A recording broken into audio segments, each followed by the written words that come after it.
Good morning, everyone, and welcome to the online launch of the research from CIH Scotland, SFHA and Shelter Scotland on Scotland's affordable housing need post-2021. I'm Callum Homchuk. I'm the National Director of CIH Scotland and I'm the chair for the event today. Hopefully you've got a kind of chance to familiarise yourself with the platform. Hopefully everybody's going to find it fairly intuitive. I'll talk through a bit more of the detail of that in a minute. But we're here to talk about the research that was launched yesterday. So as hopefully many of you have had a chance to familiarise yourself with the research, I realise it is a kind of hefty report, so I wouldn't expect you to go through all of it. But I do hope that most of you had a chance to pick up our main message, and that is that Scotland needs 53,000 affordable homes over the next 5 years. 53,000 affordable homes that we believe will help end homelessness, tackle poverty and kickstart the economic recovery. Now, Shelter Scotland, SFHA and CIH may have published the report yesterday, but it's not ours anymore. It's part of all of us. And I hope the fact that you've taken part and joined this event today, the fact that you're kind of interested in issues, means that we can all work together to help make the case to government and decision makers about the need to continue a significant amount of investment in affordable housing over the next 5 years. So that's my kind of preamble right now. But you're not here to listen to me today. We're here to hear from our speakers, and I'll kind of introduce them now. So firstly this morning we're going to hear from Professor Ed Ferrari. Ed's one of the lead authors of the report, and Ed's going to talk through the detail of it, not just the kind of number, which we now all know is 53,000, but actually how did he and the team get to that number, and what considerations did they have to make, just so that you've all got confidence that the number is as robust as possibly can be. Following Ed, we're going to hear from Sally Thomas, Chief Executive of the Scottish Federation of Housing Associations. Sally's going to sort of respond to the report on behalf of the commissioning partners and really reflect on what the report means for the sector and how can we best respond to that. And then once we've heard from both Ed and Sally, it's really over to you all to have a chance to ask questions on what you've perhaps read over the last 24 hours, what you've heard in the session, and kind of get involved and kind of test actually what the report means for you. And I'll talk through some of the details of that in a minute and show some slides. But after we've had that Q&A, after I had that discourse around it all, I will then invite Alison Watson, the kind of director of Shelter Scotland, to come join me on the stage as it is. And Alison's going to say very brief remarks. Once we've heard from Alison, I will close this part of the presentation down, the event down, and then you'll return back to the tables that you were at the start. Hope that is clear to everybody. If you give me one moment, I'm just going to take you through some of the kind of technical updates so that you can best utilise the platform. So here we go.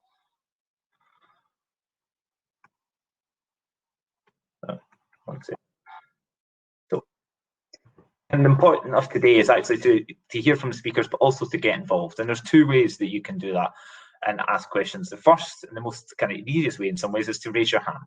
And as you'll see on your screen, there's a hand button there. If you press that, that will indicate to me that you want to come up onto the stage and ask a question. And there'll be an opportunity to do that once we've heard from both Sally and Ed. Secondly, if you don't want to come up on the stage, but you still have comments to make, then you can look at the panel on your right-hand side of your screen. Just to be absolutely clear where everything is, the kind of hand is at the bottom. You press that to indicate that you want to talk. Press it again if you've changed your mind. And the Q&A panel is kind of, I think, hopefully intuitive enough. You can see if you put any questions or comments in there. And also, if interested, you can go to the participant bar and see who actually else is attending the event today. And the last technical point to say is you can change the kind of the way things are viewing. So right now, I'd imagine you're looking at just the slides. You can change the settings so you can see both the speaker and the slides at the same time. And that might be particularly useful when you're listening to Ed in just a moment. So I'll end these slides. I'll stop sharing and return to the screen. So yes, so hopefully that is clear enough to everybody. I don't see any kind of questions around the platform in the chat bar now. So what I'm going to do now is I'm going to invite Ed to come up on the stage to speak. Ed, if you can turn on your camera and your microphone, and I'll turn off my microphone initially as you can join.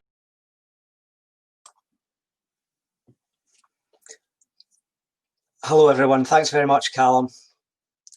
It's great to be here, although obviously not in person. such are the present circumstances, which we're all muddling our way through. I hope everybody can hear me okay. I'm Ed Ferrari. I'm the director of the Centre for Regional Economic and Social Research at Sheffield Hallam University, and one of the universities that was commissioned by SFHA and CIH Scotland and Shelter Scotland to undertake this important research. And thanks very much for joining us today. It was really good to see some Twitter activity yesterday around the launch of the report. There is lots of detail in the report, as Callum says. That should all be available to you now. It's a fairly weighty report because it tries to unfold in as logical and as clear a way as possible the various steps and assumptions that we've made in a calculation, effectively, of the affordable housing need as we estimate it to be in Scotland over the next 5 years. I've only got 20 minutes and I've used a couple of those up already, so I can't go through all of the detail in the report, but I will try to get across the basic structure of our calculation. Excuse me. So I will introduce it very briefly. I will say a few words about what we did. I will focus mostly on the key findings stage by stage, and then finish up with a brief commentary and conclusions. So in terms of the introduction to the research, as I said, it was commissioned by the commissioning partners, SFHA, CIH Scotland, Shelter Scotland, to update a report that we first did 5 years ago. The more or less the same team, some additional team members this time round. We were very pleased last time round that when we did that initial research, that it had such traction, and it clearly had an influence in leading to an increase in budget and support for affordable housing construction in Scotland. But clearly now is the time, as we are thinking about, or the Scottish Government is thinking about its next Parliament, to understand how that picture has changed, hence the present report, and to understand what progress has been made against need in and across the country. Our methodology had 5 stages. We undertook a policy review. We reviewed HNDAs undertaken by local authorities across the country. We undertook a number of stakeholder interviews to try and understand some of the nuance, some of the different situations facing councils as they statutorily undertake to review housing need and begin to plan for that. But I am going to focus in this presentation on the outcomes of the last 2 stages, which are effectively the demand and need model that we produced and how we have analysed that data. So the demand and need model, the first thing that's really important to say is that estimating housing need is not just an exercise in demography.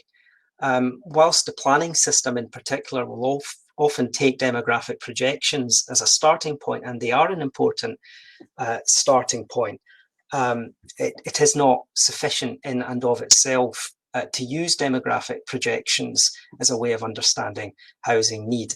Neither, for a range of different technical reasons, is it necessarily satisfactory just to add up all of the HNDAs that have been produced, despite the fact that in Scotland there is a very strong framework and a very good framework for producing HNDAs, and the work of the Centre for Housing Market Analysis and the tool that they produce in Scottish Government provides an excellent starting point for that. It's nevertheless not a case of simply adding up HNDAs, because there are important interaction effects between areas and assumptions that we need to try and roll out consistently across the country. What we did was we constructed what's called a stock flow model of a type that's very much commonly used in housing markets analysis throughout the UK. We firstly seek to get a handle on what the backlog is. So going into 2021, what do we think that estimate backlog will be? We then try to estimate year on year what the newly arising need would be that gets added onto that backlog. We then subtract our estimate of the annual supply of affordable properties to give us a gross housing requirement, affordable housing requirement. It's really important for me to stress that that is a gross requirement. So that's a figure that we can test progress against in terms of a housing programme. A few words on the key data sources that we've used. We started off with household projections. We've used a number of variant projections from NRS. It's really important that we've used data from the Scottish housing regulators provided by housing providers through the annual return. On the charter, we have made extensive use of the CHMA tool, the various data sets that are in that tool and are accepted by stakeholders. We've used Scottish Government's homelessness statistics, and we've also made extensive use of the Scottish House Condition Survey. In order to aid some of the presentation and the analysis of our findings, we have produced a typology of local authorities, although it is important to stress that the model isn't really dependent on this typology. We can actually cut the presentation of the results in various different ways. But in terms of trying to aid some of the presentation, we have used a data-driven clustering approach, using a number of different indicators like house price change, migration, looking at the different urban and rural characteristics of the housing markets within those areas, put those into a cluster analysis to use to inform a final selection of a typology, which we have named Capital Region, West Central, Tayside, North East, Highlands, Islands and West, and Central. So we'll come back to that towards the end. So to get into the model then, and the three stages, we first need to look at backlog housing need. We try to operationalize this first in the model by looking at households that are housed inadequately for three reasons. Either they are in an overcrowding situation according to the bedroom standard, or they're in a property that's below tolerable standard in terms of quality, or they're in a property that's patently unsuitable for their needs, particularly around health or medical requirements, or a combination of any of those. And if we take the combination of any of those three criteria, we estimate that there are just less than 126,000 households in Scotland that are in housing that's inadequate for their needs according to those three criteria, which is an interesting finding in and of itself. We do, however, assume that households that are already in the social rented sector in particular have a greater chance of having their needs met in situ. So in other words, by their current provider. Although we do make an allowance for the fact that that will sometimes involve having to move house, and that will be an imperfection in the matching process there. So we do make some adjustments. But generally speaking, what we're interested in is looking at that residual that are not in the social rented sector, that are in the private rented sector, or are owner occupiers that cannot nevertheless afford to resolve their housing needs in the private market. And that leaves, as it says at the bottom of the slide there, a net backlog owing to inadequate housing of some 29,000 households.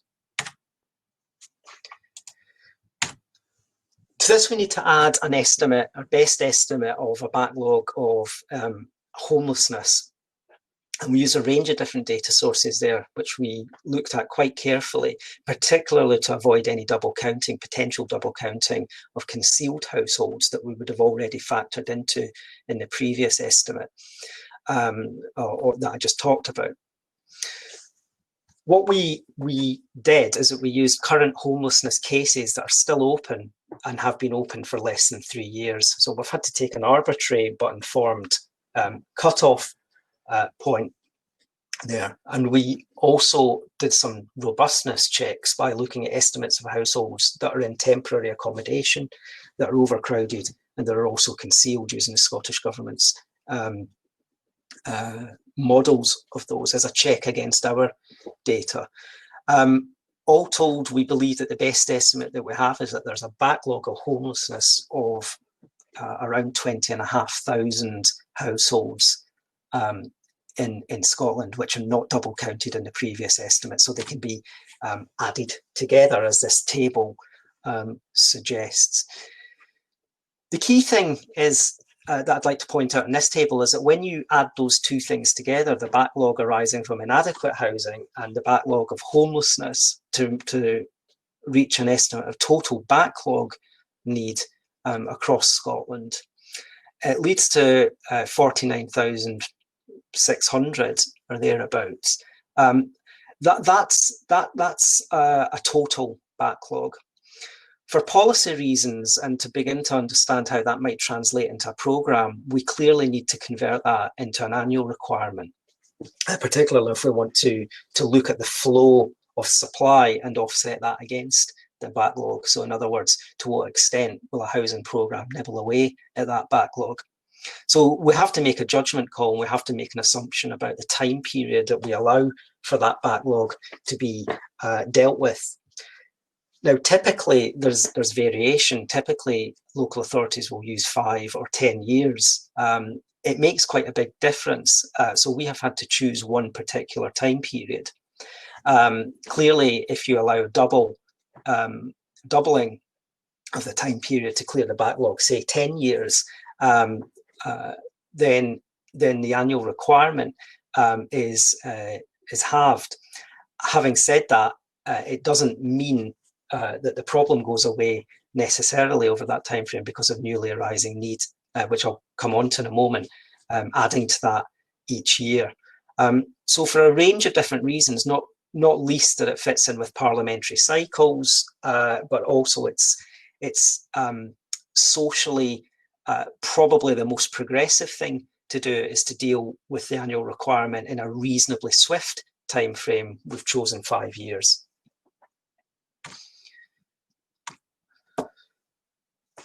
Just turning now to a newly arising need. So again, we need to return to the subject of homelessness because each year, of course, in addition to the backlog, further households will sadly fall into a homelessness situation on a continual basis for a range of complex reasons that we're all well aware of. We've had to make a policy judgment consistent with that that's used in previous estimates of homelessness and temporary accommodation. So the Scottish Government's HATAP method, that something of the order of 60% of new homeless households will eventually manifest themselves as a need that needs to be met within the affordable housing stock. It's not the case that 100% of new homeless households will manifest themselves as a need in that way, but the majority do, and we've used 60% there. And drawing on HL1 statistics and that 60% threshold, our best estimate is that around 17,000 new homeless households will add to the overall housing need each year going forward. The other significant driver, of course, of newly arising need is new household formation. And this is largely a demographic and an economic and social set of processes. The extent to which new households will contribute to newly arising housing need, we believe, rests on two factors.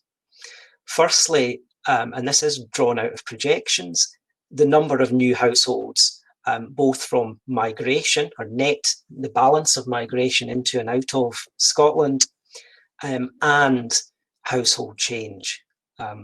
So the formation or dissolution of a household due to people leaving that household or joining together in a household. And to that, we need to also consider the ability of those new households when that increase in households arises, the ability of those households to afford to meet their housing needs in the private market. We use a range of different projection scenarios, and it's in this part of the model that's most sensitive to different scenarios, which we might pick up later in questions. They're linked to assumptions about affordability. So we use scenarios on migration likelihood, and we use scenarios on affordability that feed into the household projections and our affordability estimates. When we did the modelling, the most likely considered outcome was the 2016 principal projection, which has a total of 15,000 additional households per annum in Scotland, and taking a moderate estimate of price and rental growth in the country, which leads to an estimate of around 63% being unable to afford, which is a high percentage, but a realistic percentage. And on that basis, we estimate that 9,600 households of newly arising need will occur. Thirdly, and finally in the model, we need to look at the supply of affordable lettings. The really important point I must stress here, which I think is understood by many, but is worth restating, is that by far the most significant source of affordable housing supply is already built. Yes, a programme for new housing construction is absolutely critical, but when you're doing modelling, we have to make sure that we understand that it's the reletting of social rented housing on a continual basis that provides the most significant source of affordable housing supply, because it's a dynamic system.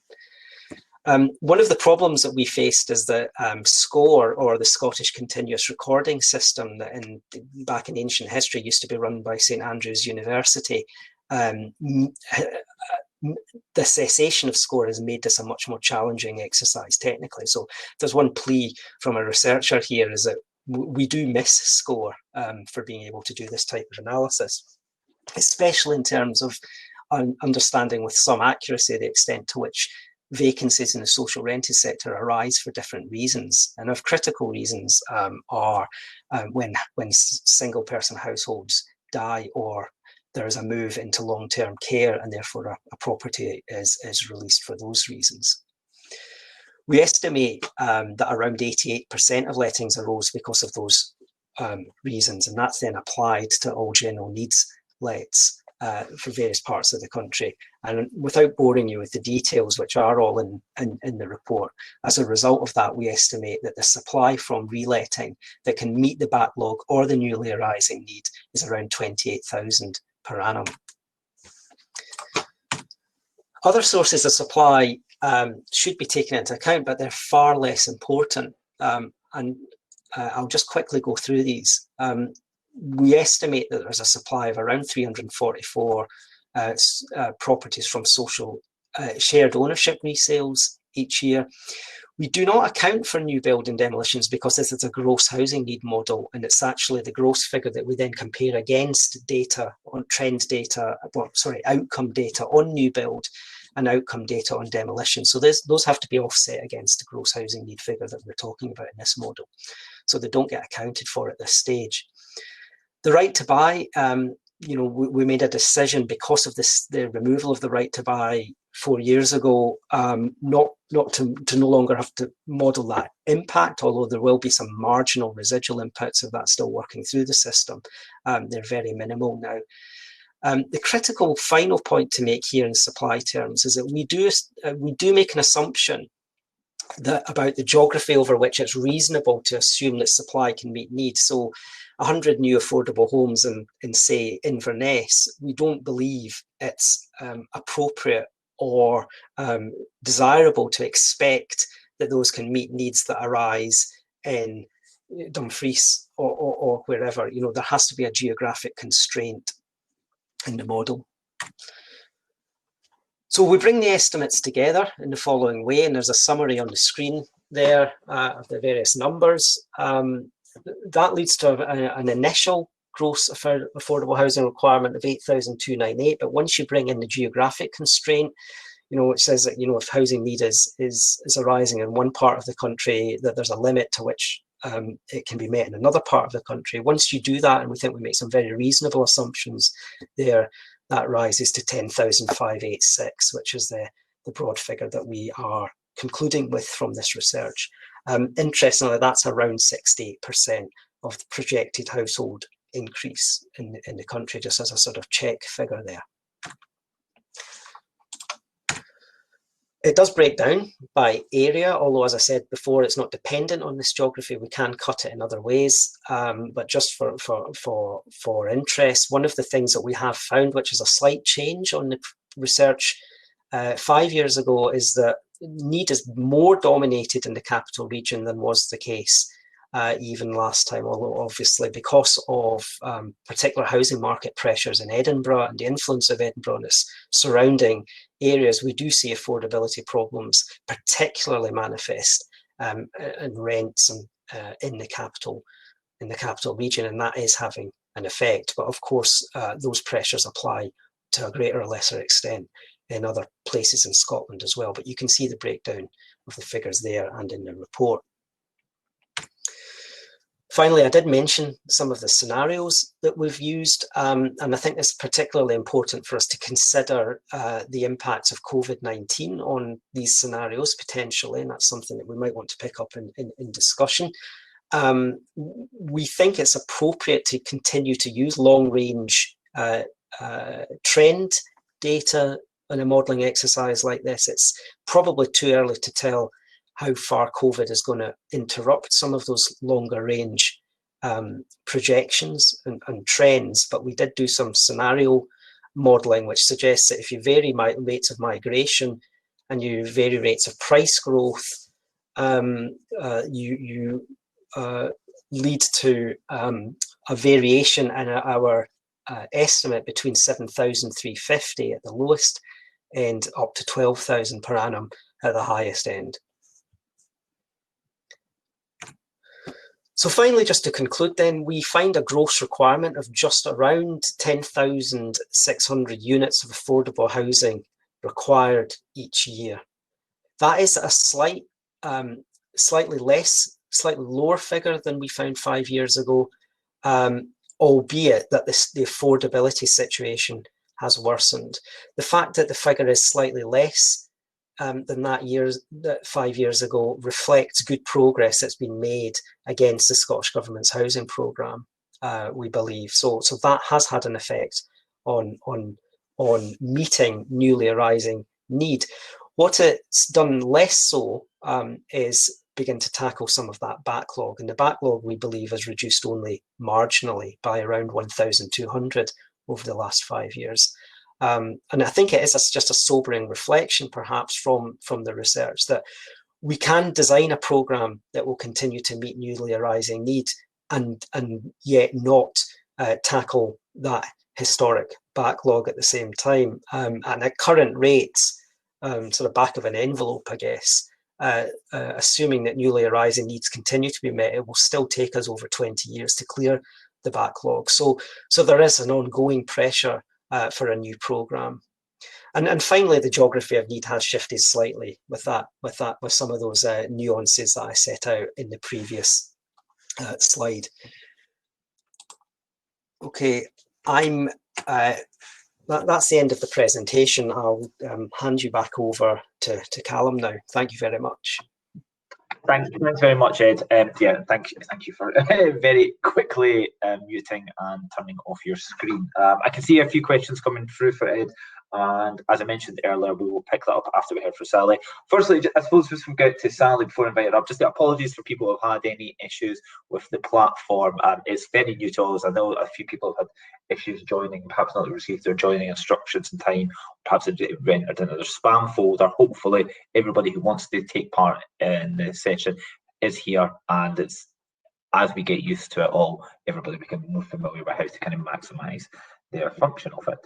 So, can I now invite Sally Thomas to kind of join me on the stage? Sally, I'm going to turn off my mic. Hi, Callum. Hi, everybody. Thanks, Ed, for that beautiful distillation of huge amounts of research in a very short space of time. Glad it wasn't me having to do that, but you did it beautifully. And I'm going to follow on really with some thoughts about what all that means for the social housing sector. But I'm also going to broaden it to talk about what it means for the country and its people. And I want to start by really bringing that to life in a way that I think means something for all of us.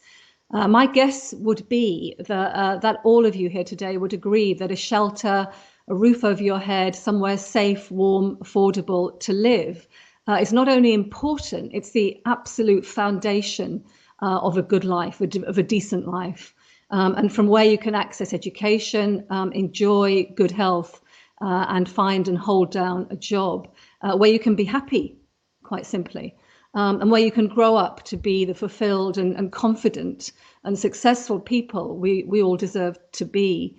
And I'll never forget work by an anti-poverty charity in the northeast of England called Children Northeast, which asked children living in poverty what made them most unhappy about their lives. And it wasn't not having enough to eat.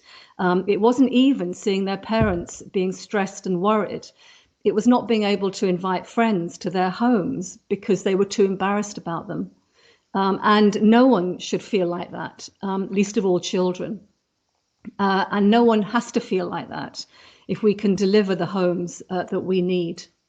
So I'm going to talk about three things which to me are critical in delivering this programme and keeping going. The first is certainty. For everyone that needs a home, are the organisations who provide them, the people whose jobs rely on building, refurbishing and maintaining them. We can't have a cliff edge at the end of the current programme. It took years to fully gear up with the people, resources, expertise and supply chains needed, and it will take a lot less time to lose it. We can't afford to do that. The government has to be given a lot of credit for the current Affordable Homes programme, setting a target of 50,000 affordable homes, 35,000 of them for social rent in the current Parliament, and being well on track to achieving that before it was paused because of the pandemic. It's reduced a backlog of need and driven up quality. It's vital, this progress, and the ambition behind it is maintained and not lost. We need to keep going. Housing need is not finite. It's like health, education, policing. We'll always need it. We'll always need to provide homes. So let this be the continuation of what we've been doing and not the end. So it's crucial that the 53,000 affordable homes target recommended in the research is supported by a capital investment programme of 3.4 billion over 5 years in order for social landlords to be able to deliver the homes needed. And it's worth noting that this investment will be at least doubled by private investment from the banks and other investors. The current programme of 3.2 billion from government or thereabouts has attracted around a further 3.8 billion from the private sector into the programme and therefore into Scotland's economy. And the government's much welcome initiative on housing to 2040, while on pause for now, can be shaped by the research and its findings, giving it a tangible, practical basis on which to progress. My second point is about added value and impact, because a warm, safe, affordable home does so much more. It spins out multiple economic and social benefits across the country. The current programme supported 4 jobs for every house built, and there are 80,000 jobs associated with house building in Scotland. It reduces poverty. In our country, 1 in 5 adults and 1 in 4 children are living in poverty. Last year, research by the Joseph Rowntree Foundation found that social rented homes are a protective factor against poverty. And the amount of social housing in Scotland, which is considerably more than south of the border, means that poverty levels are significantly lower in Scotland compared with the rest of the UK. High quality affordable homes supports health and well-being. 1 in 4 people experience a mental health problem at some time in their lives, with housing issues being a key factor, both in creating those problems, but also in resolving them. Rent or mortgage payments can be a worry. Overcrowding, poor maintenance can all lead to poor mental health, and mental health can be resolved by those things being better. There are well over 500,000 people living with frailty in Scotland who can be helped to stay in their homes if they are affordable, accessible and fitted out for their needs, keeping them out of hospital. In one study, £1.4 million spent on adaptations saved 5.3 billion to the public purse. Ending homelessness is conditional upon 2 things: an affordable home and the support needed to sustain it. We can't achieve this without providing more of those homes through not-for-profit organisations, which will also ensure the support is there and recycle income back into more homes. Social homes are the most energy efficient in the country, increasingly green and renewable, using modern methods of construction, off-site and modular to reduce waste and carbon emissions. And then there's all the work housing associations and local authorities do to support people and communities with training opportunities, accessing social security support if they need it, getting online, providing breakfast clubs and giving energy advice, and a whole lot more. In short, social housing helps the government meet its social, economic and environmental policy objectives. In health and social care, child poverty, an ageing population, employment, education, climate change and inclusive growth. It's housing with social justice baked into the bricks. My final point is recovery and renewal. The effects of the current crisis mean that the need for affordable housing will be greater than ever. There can't be any doubt about that, both for Scotland's people and its economy. We need this new programme to help rebuild our economy, create jobs and reinvigorate our communities. History tells us, following 2 world wars, depressions in the 1980s and 90s and the financial crash in 2008-9, that recovery is always state-led. It is governments which have to provide the leadership, the vision, the ambition, and yes, the resources to build the economy back, supported by the public and third sectors, and reducing the risk for the private sector to follow on. As we've already seen, government intervention on a huge scale is the only way to provide for the most important, basic and essential needs of the people, our people, a home being perhaps the most essential. And if ever there was a crisis on any of those previous scales, it's now. Committing to a new target and building affordable housing must be at the heart of Scotland's recovery as part of a government and public sector and third sector led approach. Ensuring as a minimum that everyone has the home they need, and at the same time giving confidence to the full-scale economic renewal that we're so desperately going to need. So just to conclude very briefly, a home has never been more important. I don't know, if we didn't know it before, we know it now. Homes literally save lives. The crisis has opened all our eyes, everyone's eyes, to the value of a safe, warm and affordable home. We always knew this research was going to be important in making the case, but we didn't know, we couldn't have known just how much. We can never go back to business as usual. We can and we will build back better with an ambitious plan for affordable housing at the heart of Scotland's economic and social recovery, ensuring everyone who has a home everyone who needs a home has one, ending homelessness, ending poverty and tackling climate change at the same time. Fundamental to this is building the 53,000 affordable homes the country needs. Nothing less will do. A home is the bedrock upon which all other individual, collective and national ambitions and aspirations stand or fall, from where we grow and develop ourselves, our relationships and our lives. And beyond all the politics, the policies and the programmes, the housing crisis we find ourselves in and we don't want to be in for any longer than we have to be, is a crisis of lost hope and lost dreams. A safe, warm, affordable home for everyone is about regaining those lost and hopes and dreams for everybody, for all of us. Thanks.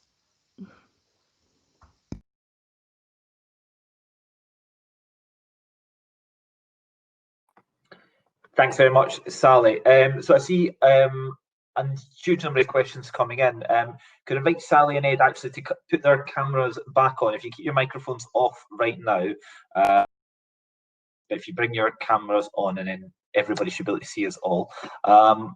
There's an opportunity, as I said at the outset, for people to put their hand up if they're so willing, if they want to come on the stage, and everybody can see their faces along with Ed, Sally and myself. If not, please continue to use the chat bar. But I'll kick off with some of the kind of questions that are coming through. And Ed, unsurprisingly, they're kind of geared to you in the first instance. So there's just more consideration around actually the detail behind it. So those questions around, have you incorporated the needs of wheelchair users in the model? Have you accounted for voids in the model? Have you how kind of localized can you get the data set?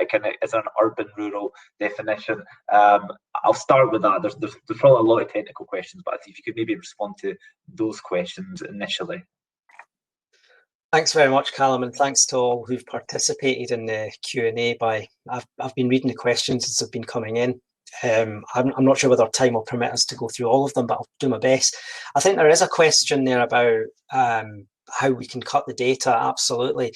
The data is effectively operationalized at local authority level, which obviously has its imperfections, but it's not the job of this research to supplant HNDAs, which are properly the home for a more nuanced understanding of local issues. Nevertheless, my typology slide in the presentation, I suppose, gives a bit of a clue as to what can be achieved with the data. You could cut it a number of different ways. Without trying to get me off the hook too much, the urban-rural dimension wasn't part of the brief for this study, but in 2015, well, it was actually 2016, we did do some reanalysis of the 2015 model in 2016 for a presentation at Scottish Rural Housing Conference, when the then Housing Minister was on stage and was interested in understanding how the figures broke down to rural Scotland, and that is indeed feasible, and if it's helpful, we can discuss with SFHA and the other funding bodies whether we can do that. I'm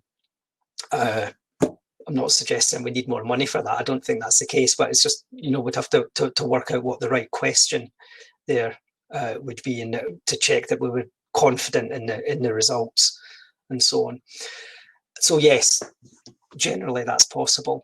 How is affordable defined is a really good question that I see on the chat there. And there's a number of different definitions of affordability. And in a modelling exercise like this, you have to be quite pragmatic about what data you have available. The CHMA tool is really good, actually. It provides a really sound basis for affordable calculations in my mind, because buried within the technical detail of the CHMA model, which we didn't want to there was no point reinventing that wheel. It does look at the distribution of incomes in local areas and map those against the distribution of housing costs. And I think that's really important, because typically, certainly south of the border, where I do most of my work now, the affordability debate tends to hinge on rather crude median to median or lower quartile to lower quartile comparisons, although those are helpful at just charting broad trends. But really, we've used data from the CHMA data set, which enables a look at income distribution and mapping that against price and rent distributions locally. Thanks, Ed. And maybe I could, if you're okay to mute now, I can maybe bring Sally into that. Maybe unpack, so obviously CIH, SFHA and Shelter were commissioning partners, but so we kind of set the brief for you around looking at affordable housing. But Sally could maybe reflect on that, and then where we see social housing within the kind of definition of affordability. And I think there was another question later down from one of the delegates around the cost and actually the kind of the sub-level of subsidy. So perhaps we'll pass that to Sally to pick up. Ed, if you wouldn't mind muting your microphone, thanks. Yeah, I mean, certainly, I mean, the definition of affordable housing is one that we could spend the rest of the session talking about, and that's not to say it isn't important. It is. I don't have a definitive answer as to where we should go with that in the future, but I do think it's a discussion we need to have. I think it's beyond that. It's really important that we keep differentiating between affordable and social. Clearly, the current programme has 35,000 social homes in the overall target of 50, and that's really critical. I mean, as I said in my presentation, the JRF report on poverty last year made it very clear that it's the social element of the affordable homes programme that makes a real difference to people's lives in terms of income, the income they're spending on their housing costs. The other point I'd make, I think, at this point is a fairly general one as well. There's a lot more talk nowadays about whole house costs, and that we should look at rents within that paradigm. and not just look at rents and then utility costs and then council tax and then all the other bills that households have to pay, but look at the whole house costs of what people are having to experience, to make sure that we take a holistic view and that we can situate rent levels at the right place, that we know they're situated at the right place in that overall consideration. Thanks very much, Sally. So I see we've got a couple of people who have put their hands up, so I'm going to bring them onto stage one after the other. First, we're going to bring up Tammy Swift-Adams. So Tammy, if you're ready, I'm going to bring you up. I'll let Tammy, if you can ask your question, then I'll kind of then leave the screen. Thanks, Tammy. Okay. Hello, can you hear me? Let's check. You can. Okay. It was a question about you've reiterated the recommendations that were made in the 2015 report. It's on page 26 to 28 of this report. I was just wanting to check whether, are they being reasserted or is that just a reminder? I was particularly interested in the recommendation on reviewing the Scottish planning policy ceiling of 25% of new homes affordable. I'll just add a bit of chance to find that reference in the report, Tammy. Yeah, it's on page 27, the third section down. I think in essence, I would imagine, I'm not trying to speak from, but this is new evidence. This is a new report, and the baseline where we are is a bit reflecting on what we've done in the past, but this is trying to look forward to the next parliamentary term. But I'll let Ed answer the question. Yeah, thanks for the question, Tammy. It's a really good one. I think the first thing I would say is that notwithstanding some minor challenges around data, and I mentioned the score situation, we have replicated exactly the methodology that we used in 2015 and all of the underpinning assumptions there. So I think that also addresses another question that's been posed in the QA. The QA. Clearly, things do change. I think there's sufficient evidence to suggest that there needs to be a much higher ceiling in the planning system. It's quite clear from the work that we've done that there is. It's not for me, to apply subjective labels to it, but there are indications that it's deeply problematic, the level of affordable housing need in Scotland, despite there being good progress and a commitment to tackling it. It remains a big problem. And of course, it's overlain with other deep-seated social problems that we know exist in Scotland, as they do in other parts of the UK, but particularly in Scotland and places like Wales and the north of England, where long-range processes of economic restructuring, processes of the emergence of social and economic and health inequalities and educational inequalities are really problematic. And I think those do map on to housing. So I think there is an absolute constellation of evidence to suggest that if housing development needs to be affordable, and the levels of affordable provision within development need to rise. That's probably as much as I would say on that.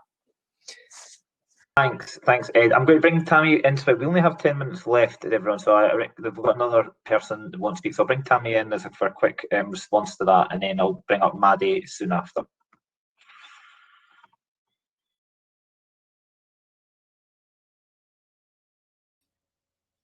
Yeah, it was just to clarify, obviously, that there's a difference between the proportion of new homes coming forward that need to be affordable and the proportion of new homes on any individual site that can be, if that's being delivered through the private sector. So obviously it'd need more work to look at viability and bring some planners and home builders in to look at the extent to which that's feasible, without having the knock-on impact of reducing development viability and getting fewer homes from a higher target, because that side of the work wasn't done.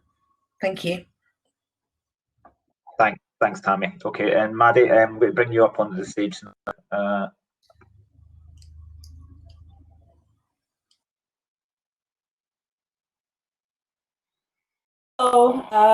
Yeah, so I was also the one that asked the question of how affordability is defined, so I'm very sorry for asking another one, but I just had another few follow-ups on that. So how high percentage is rent then allowed to be of that income as when it counts as affordable, and also how it being taken into account in this? I'm a community organizer, so I need to know how to sort of communicate this to people who it actually matters to. Okay, thanks. It's really important to stress that the type of model that we've done, which is effectively a demographic model, not supplanted, with additional data around that, and the from memory, and this is from memory, I'd have to go back and check the assumptions that are made in the CHMA tool, which can be varied, but from memory, I think we used a 30% threshold on that. It can be varied. I would have to go back, and if the detail is not in the report, I would apologise, but I think it is in there. The point about housing benefit, clearly an important point, but we have drawn on estimates of needs. Well, we have used the weighted samples within the Scottish Household Condition Survey and pulled those over a number of years to get a long-term estimate of need, and that's after effectively the effect, tax and benefit effects. So it looks at net income. Thanks, Ed. Sorry, but it's important to say we haven't explicitly. This is not a model that goes down to the detailed analysis of household expenditure. It can't do that. No, yeah, I mean, you're right. I mean, as a commissioning partners, the brief was very much, it was repeating and trying to, as much as it could, enhance what we did in 2015 and measuring affordable housing needs without, the budget wouldn't stretch that far, unfortunately, to get to that level of detail. Before I kind of pull, we are running out of time, but before I bring Alison Watson up, just to kind of give a couple of concluding remarks, I just wanted to come back to Sally and her remarks earlier. And Sally, you talked a bit around kind of the certainty that's needed in the housing sector. You talked about the fact that we need a state-led recovery. Now, there's a lot of questions around kind of questions on the chat around the level of subsidy that's required. And I'm just wondering your reflections on does the current crisis make the call that we're collectively making for 50,000 homes? Do you think that makes it a stronger case, or is it less likely given the demands that are clearly going to be on government? Thanks, Callum. Personally, I think the case is strong anyway. But maybe I would say that given who I'm representing and the sector I'm representing and the importance I feel about all of this. My view is that the pandemic, the crisis that we're in, makes the case stronger. In some ways, unfortunately so, because as I said in the presentation, it is absolutely the case, and it'll be amazing if I'm proved wrong, or if history is proved wrong on this, that the recovery from this will have to be state-led, will have to be government-led. And that leadership has to entail government having the levers of power to be able to implement that recovery, and that means having access to things that they can control. And one of the things they can control is housing development and infrastructure as a wider part of that. And in particular, they can control affordable and social housing development because they subsidise it, they support it, they invest in it. And they get a return for that investment, which is way over and above what they initially put in real and qualitative terms. So I think the simple answer is that we will need this programme more than ever. I think the timing in that sense is very good, unfortunately, and I'm not saying that because we're in a good situation at all, or there's anything great to be taken out of this, but that we have to look for what's good that we can take out of it. and a large-scale social housing program that meets all the ambitions and aspirations and impacts that I've talked about seems to me to be a no-brainer. Thanks very much, Sally. I apologise to the questions we haven't got to. There just wasn't enough time. But I would say that kind of between myself, Sally, and Alison, and our organisations, we're obviously happy and keen. I think really keen to engage with you over the next kind of weeks, months ahead. At this point, I'm going to ask Alison Watson. Alison, I'm just going to kind of assign you as a speaker and to bring you to stage just to say a couple of words before we close up.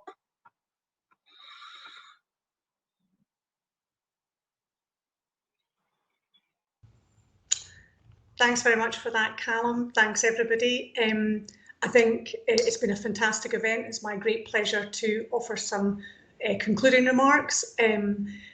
As people can imagine, with a report as comprehensive as this, there's a lot of people that we do want to thank, so just bear with me, because there's some people I think it's really important to mention that have been part of today's success. This research has relied on the support of a large number of organisations. There's some that I want to pick out: ALACHO, the Scottish Government, the Scottish Housing Regulator, and the Scottish Household Survey. I also want to thank everybody on the research group: Richard Dunning, Ed, Jenny Hulachan, Berna Keskin, Tom Moore, Phil O'Brien, and Ryan Powell.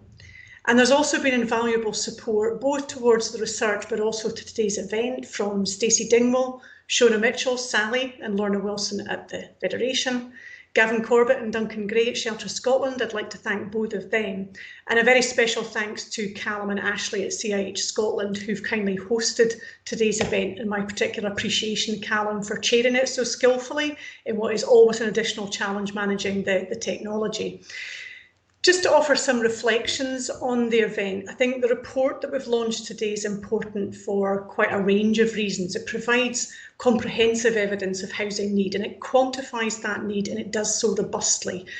And it needs to be robust because in making the case for social house building and for a significant and a sustained investment in social housing, we need to start with research that is open to scrutiny and will withstand challenge. Going back to some of your comments, Sally, I think the research is also important because housing is not simply about bricks and mortar. Housing is about people. Housing is about communities. We all build our lives in the homes that we live in. Housing is the foundation for our health and well-being. It enables all of our aspirations. All of us should have a safe, secure and affordable home as the foundation for the lives that we want to lead. And I think today we've started to make the case for that. We've started to build those arguments, and Shelter Scotland is standing absolutely shoulder to shoulder with CIH Scotland, Scottish Federation of Housing Associations, as we start to make those arguments. This research is a huge step and a hugely important step on that journey to secure social housing as the vital anchor for the Scotland that we want to build. I finally want to say thanks to all of you for joining today's event, bearing with some of the challenges that the technology brings. Please stay in touch and please come on this journey with us as we make these arguments going forward and build the case for what we want political parties to commit to in the elections in Scotland next year. Thank you very much, and I'll hand you back to Callum. Thanks very much, Alison. Just to echo what you said, thanks to our speakers, thanks to Ed, thanks to Sally, thanks to everybody for taking part. We hope to have launched this back in March. Obviously, that proves impossible. But I think the time is right. I think the urgency is real, but the evidence is there. And I know both partners, Shelter Scotland and SFHA, have reports coming out looking at both the social value and the economic value of social housing in the near future. And I think it will be really complementary to the work that we've discussed today. That does conclude this event. You will receive a feedback form in the next day or so. If you fill that in, you'll receive a kind of copy of the slides and this presentation if you wish to review that, so please do so. And I just remain to say thank you. I'm going to stop this part of the presentation. If you want, you can use the networking space that you were in before this. Otherwise, just close the browser tab. But thank you very much, and have a good day. Thank you.